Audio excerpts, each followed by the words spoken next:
Hello दोस्तों, आज हम लोग क्लास 9 के साइंस के अंतर्गत दूसरे चैप्टर का अध्ययन करेंगे, जिसका नाम है क्या हमारे आसपास के पदार्थ शुद्ध हैं। इसका मतलब हम लोग इस चैप्टर में जानेंगे शुद्ध पदार्थ के बारे में और अशुद्ध पदार्थ के बारे में। अगर सीधी सी बात कहें तो हम लोग जानेंगे हमारे आसपास जितने पदार्थ हैं वो किस अवस्था में होते हैं, क्या वो शुद्ध होते हैं कि अशुद्ध होते हैं, इसके बारे में हम लोग अध्ययन करेंगे। तो सबसे पहले हम लोग जानते हैं शुद्ध पदार्थ के बारे में कि शुद्ध पदार्थ क्या होता है। यदि पदार्थ में उपस्थित सभी कण समान रासायनिक प्रकृति के हैं तो वह शुद्ध पदार्थ कहलाता है। अर्थात शुद्ध पदार्थ एक ही प्रकार के कणों से मिलकर बना होता है।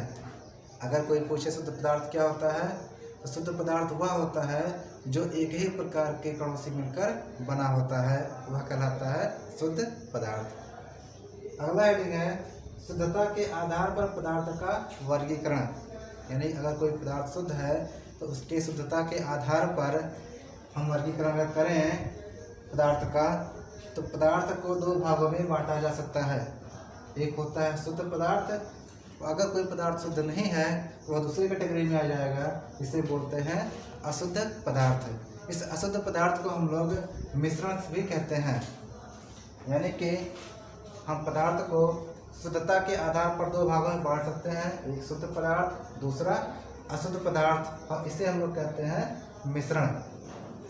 शुद्ध पदार्थ को भी हम लोग और कई भागों में बांट सकते हैं, जैसे कि यहाँ पर दिखाया गया है तत्व और यौगिक। तो शुद्ध पदार्थ को दो भागों में बांटा गया है, तत्व और यौगिक। तत्वों को भी तीन भागों में बांटा गया है, धातु, अधातु और उपधातु। यहाँ पर मिश्रण को दो भागों में बांटा गया है, यानी कि मिश्रण दो प्रकार का हो सकता है, एक तो समांगी मिश्रण, दूसरा विषमांगी मिश्रण। समांगी मिश्रण के अंतर्गत हम लोग विलयन के बारे में पढ़ेंगे और विषमांगी मिश्रण के अंतर्गत हम लोग निलंबन के बारे में पढ़ेंगे।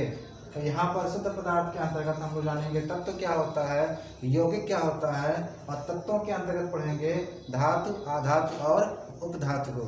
तो ये आपके सिलेबस के आधार पर यहाँ पर बांट के दिखाया गया है कि हमें क्या क्या पढ़ना है, और शुद्धता के आधार पर भी ये इसके भाग होते हैं। तो यहाँ हम लोग शुद्ध पदार्थ को देख लिया ऊपर। अब हम लोग जानेंगे तत्वों के बारे में, साथ में यौगिक के बारे में, और उसी के साथ साथ धातु, अधातु और उपधातु क्या होता है इसके बारे में भी जानेंगे। ठीक है, अब हम लोग बात करते हैं तत्व के बारे में कि तत्व क्या होता है। तो अगला हेडिंग है तत्व। वह शुद्ध पदार्थ जिसे साधारण भौतिक व रासायनिक विधियों द्वारा दो या दो से अधिक अन्य सरल पदार्थों में विभाजित नहीं किया जा सकता है और ना ही उसे बनाया जा सकता है, तत्व कहलाता है। यानी कि तत्व वह होता है जिसे हम साधारण रूप से भौतिक या रासायनिक विधियों द्वारा तोड़ नहीं सकते और ना ही भौतिक या रासायनिक विधियों द्वारा सामान्यतः बना सकें, वह होता है तत्व। अगर एग्जाम्पल की बात करें, सोना, चांदी, पारा, कार्बन, ऑक्सीजन, क्लोरीन, ब्रोमीन, ये सब तत्व के अंतर्गत ही आते हैं। तत्व का वर्गीकरण अगर देखा जाए तो तत्व को तीन भागों में बांटा गया है, धातु, अधातु और उपधातु। इसमें पहला आया है धातु। तो धातु क्या होता है? ऐसे तत्व जो सामान्यतः कठोर होते हैं तथा जिनमें तन्यता तथा आघात वर्धनता का गुण पाया जाता है, धातु कहलाते हैं। यानी कि अगर कहें धातु क्या होता है, तो धातु वह होता है जो सामान्यतः कठोर होता है और इसमें एक विशेष प्रकार की चमक होती है, इसमें तन्यता का गुण पाया जाता है और यह विद्युत का और ताप का सुचालक होता है, उसे हम धातु कहते हैं। तो अगला हेडिंग है धातु का गुण।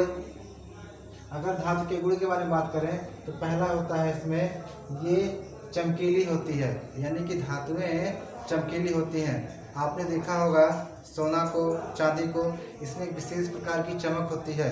एल्युमिनियम तार आपने देखा होगा जो खंभे पे लगा होता है, वो उसमें भी एक विशेष प्रकार की चमक होती है। आसपास आपने लोहा देखा होगा, लोहे को जो काटा जाता है, उस जहाँ से वो काटा जाता है वहाँ पर एक विशेष प्रकार की चमक पाई जाती है। वो चमक क्यों पाई जाती है? क्योंकि वे धातुएं होती हैं और धातुओं में चमक पाई जाती है। दूसरा है, ये ताप तथा विद्युत के सुचालक होती है, यानी जितनी भी धातुएं होती हैं ताप के और विद्युत के सुचालक होती हैं। आपके घरों में जो वायरिंग की गई होती हैं उसमें एल्युमिनियम या फिर कॉपर का तार लगा होता है और उसी से करंट का प्रवाह होता है, यानी कि वो सब क्या है जो वायर आपके घर में फैलाया गया है वे धातुएं हैं। और धातुएं क्या होती हैं? विद्युत और ताप की सुचालक होती हैं।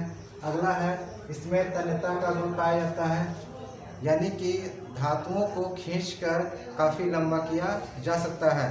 तो अगर किसी धातु को खींचकर लंबा किया जाए उसे हम तन्यता कहते हैं।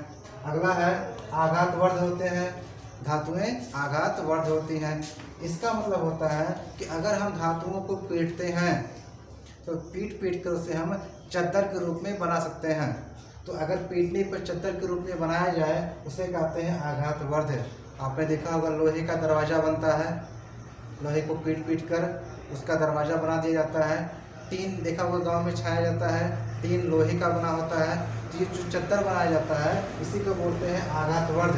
अगर धातुओं को पीटकर एक चद्दर बना दिया जाए उसे बोलेंगे आघातवर्ध। ये गुण पाया जाता है धातुओं में। अगला है, इन्हें पीटने पर प्रतिध्वनि उत्पन्न होती है, यानी कि अगर धातुओं को पीटोगे या दो धातुओं को आपस में टकराओगे तो उसमें एक टंकार की ध्वनि उत्पन्न होती है। या लोहे पर कभी हथौड़ा मारिए तो आप देखोगे उससे बहुत ही तेजी से ध्वनि उत्पन्न होता है, उसे बोलते हैं कि प्रतिध्वनि उत्पन्न होती है। तो ये गुण पाए जाते हैं धातुओं में। तो धातुओं के यहाँ 4-5 गुण बताए गए हैं, धातु की परिभाषा है। इसे आप अच्छे से पढ़ लेंगे और याद करेंगे। आप इसका स्क्रीनशॉट ले लीजिए।